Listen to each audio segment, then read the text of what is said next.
Bismillahirrahmanirrahim. Assalamualaikum warahmatullahi wabarakatuh. Bapak Ibu peserta Diklat PKP yang berbahagia, apa kabar? Semoga Bapak Ibu dalam keadaan sehat walafiat, tidak kurang suatu apa. Demikian juga saya, alhamdulillah izin memperkenalkan diri. Nama saya Wahyu Widiarsih, Sarjana Teknik Magister Perikanan, akan menyampaikan materi tentang manajemen mutu. Saya adalah salah seorang widyaiswara yang bekerja di BPSDM di Provinsi Jawa Tengah, yang alhamdulillah pada hari ini kita dapat bertemu dalam keadaan sehat, dan izin saya akan menyampaikan materi tentang manajemen mutu. Bapak Ibu sekalian, perlu Bapak Ibu mengetahui, perlu Bapak Ibu pahami bahwa di dalam manajemen mutu ini nanti, materi manajemen mutu, saya akan menyampaikan ada 6 materi ya. Jadi materi yang pertama itu ada 18 JP dibagi menjadi 6 materi. Materi yang pertama adalah akan ada ceramah tentang manajemen mutu yang disampaikan oleh narasumber dari luar. Jadi nanti selain saya sebagai widyaiswara ada narasumber yang lain. Itu di awal pembelajaran satu orang narasumber yang akan menjelaskan tentang manajemen mutu sebanyak 3 JP. Kemudian setelah itu saya akan menyampaikan materi tentang manajemen mutu itu sendiri. Yang pertama yaitu tentang perkembangan manajemen mutu yang ada di dunia ini. Perlu Bapak Ibu ketahui bahwa manajemen mutu kita bisa bagi menjadi 5 dekade ya. Yang pertama adalah era tanpa mutu, itu sekitar sebelum tahun 1920. Kemudian yang kedua, era inspeksi, itu sekitar 1920 sampai dengan 1950-an sekian gitu ya. Kemudian era yang ketiga adalah era pengendalian mutu. Yang keempat adalah era jaminan mutu. Dan yang kelima adalah era manajemen mutu terpadu atau TQM, Total Quality Management, sekitar tahun 1980 sampai dengan sekarang. Di latar belakang ini, Bapak Ibu sekalian, baik di masa lampau maupun di masa sekarang, perlu Bapak Ibu ketahui bahwa segala sesuatu produk, jasa, ya, itu bila dikaitkan dengan mutu, pasti akan menghasilkan sesuatu yang bagus, yang luar biasa.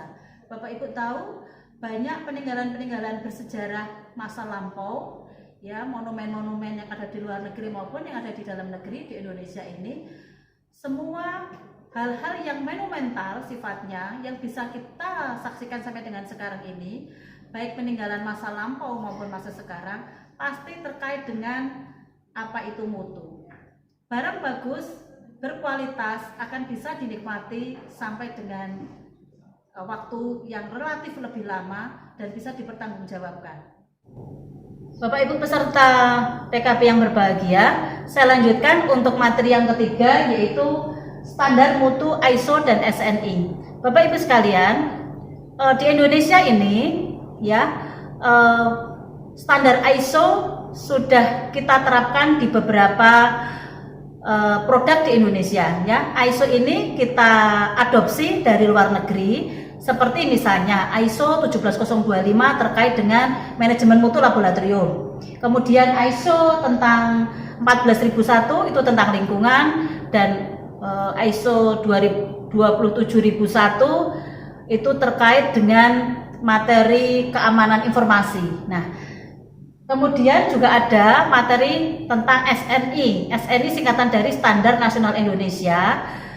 Itu sudah kita terapkan di beberapa produk di Indonesia ini. Jadi misalnya Bapak Ibu membeli misalnya helm, itu tentu saja ada SNI-nya, mesti lebih merasa nyaman, merasa aman karena itu terlindungi ya.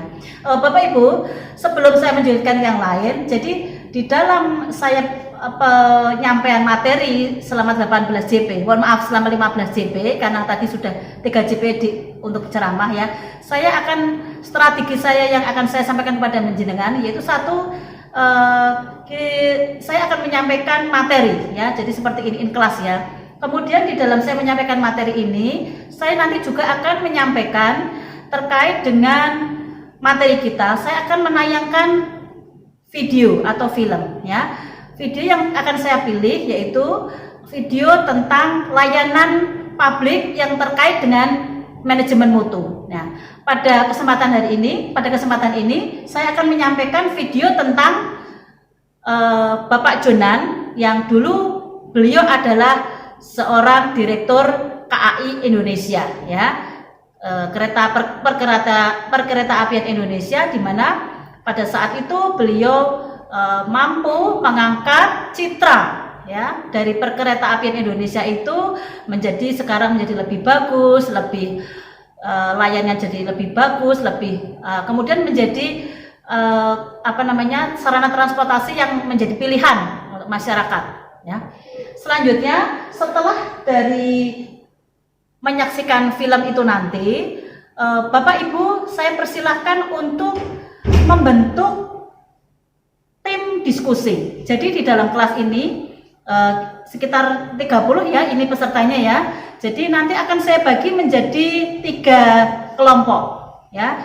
Setelah menyaksikan video, kemudian silahkan membentuk kelompok-kelompok yang kemudian kelompok itu mendiskusikan ya tentang video tersebut ya. Jadi akan dianalisa bagaimana analisa dari video tersebut, bagaimana perkembangan tentang mutu, apa saja yang diraih di situ, bagaimana kemudian bisa diimplementasikan apa-apa yang sudah ada di perkereta apian itu. Silahkan Bapak Ibu gabungkan dengan yang ada di instansi Bapak Ibu sekalian ya. Jadi misalnya Bapak Ibu ada yang dari perhubungan, ada yang dari perikanan, ada yang dari informasi, silahkan bisa dimasukkan video tersebut untuk menjadi semacam video pembelajaran ya bagi instansi Bapak Ibu sekalian.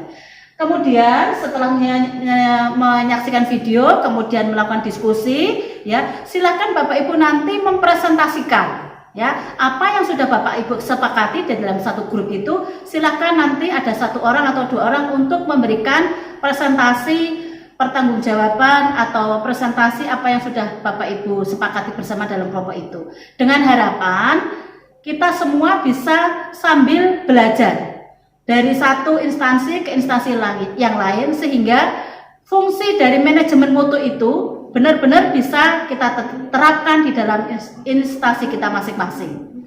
Selanjutnya materi yang keempat adalah sistem pengendalian internal ya, atau SPIP. Mohon maaf itu kurang P ya.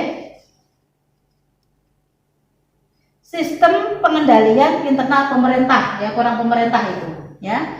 Kita akan banyak belajar di situ tentang bagaimana sistem pengendalian yang ada di pemerintah tersebut ya. Kemudian materi yang kelima yaitu tentang teknik-teknik pengendalian mutu. Oke, Bapak dan Ibu, para peserta Diklat PKP yang berbahagia, materi saya lanjutkan tentang konsep mutu ya. Jadi setelah kita berpanjang lebar, saya akan menggarisbawahi lagi apa yang sudah saya sampaikan tentang manajemen mutu tidak lepas dari apa namanya konsep mutu itu ya. Jadi konsep mutu itu ada 3 Bapak dan Ibu ya.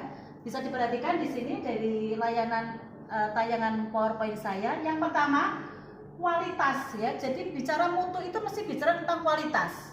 Ada 3 poin tentang kualitas yang akan saya sampaikan, yaitu 1, kualitas mencakup usaha memenuhi atau melebihi harapan pelanggan. Jadi tidak hanya memenuhi Bapak dan Ibu, kalau bisa melebihi.